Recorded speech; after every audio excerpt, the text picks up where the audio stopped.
और यही मेरी ताकत है। नहीं दे सकता मैं गोली किसी को, मैं झूठी दिलासा, झूठे झांसे नहीं दे सकता, क्योंकि मेरे पास समय कम है। मेरी 27 साल एज हुई, मैंने 23 साल राजनीति में लगाए। मैंने 23 साल का एक एक पल, एक एक क्षण लोगों की बात करने में गुजारा। जिंदगी के बचे हुए दिन इतने अनुभव और इतनी मजबूती के साथ गुजारूंगा कि आप महसूस करोगे कि चुनाव की हार के बाद बलवान पूनिया और खूंखार और मजबूत हुआ है। मेरा व्यक्तिगत नुकसान कुछ नहीं हुआ।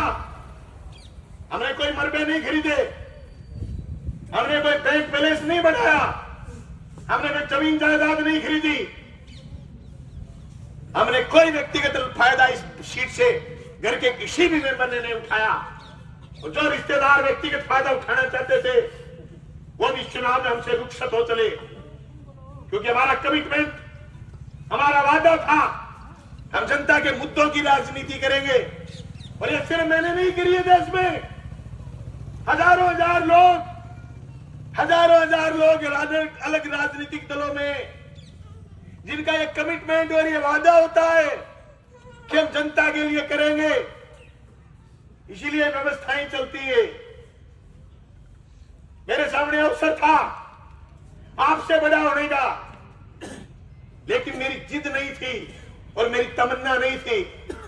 जिस दिन गहलोत साहब की सरकार गिर रही थी, गहलोत साहब सरकार बचाने के लिए कुछ भी देने के लिए तैयार थे, और जो सरकार गिराना चाहते थे वो सरकार गिराने के लिए कुछ भी देने के लिए तैयार थे।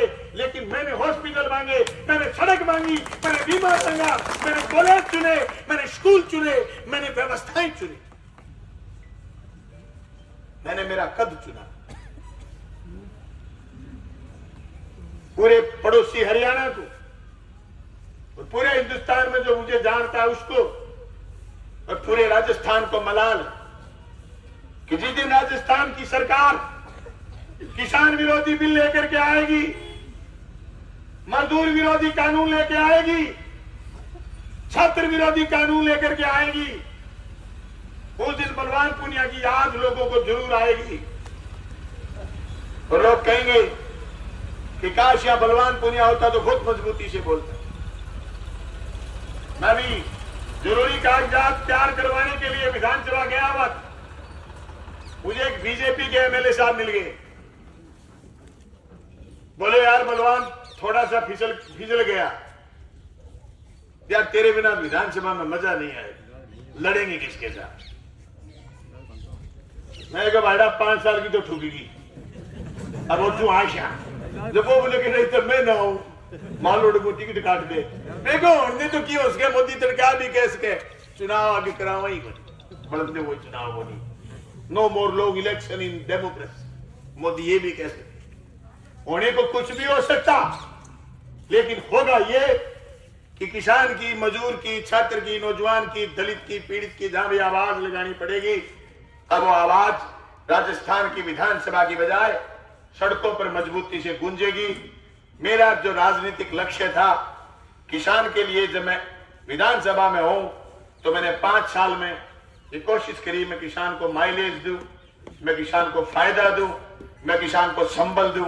मैंने 5 साल में किसी बैंक वाले से किसी किसान को परेशान नहीं करना, कोई एसडीएम के दफ्तर से किसी का कुर्की का नोटिस नहीं, कोई किसान का गला पकड़ने की स्थिति में नहीं।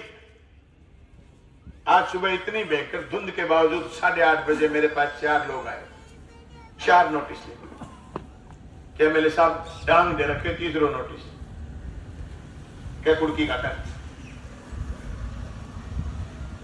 मेरी चिंता मत कर, ये पैसे भरने लायक है तो कम करवाएंगे, पैसे भरवाएंगे, फिर भी अगर पैसे भरने की तेरी स्थिति नहीं है, जमीन कुड़क नहीं होने देंगे, ईंट से ईंट बजा देंगे, जमीन कुड़की किसान की नहीं होने देंगे। दावे के साथ कह रहा हूं, कितने बड़ा राज बन गया और कितने बड़ा प्रशासन।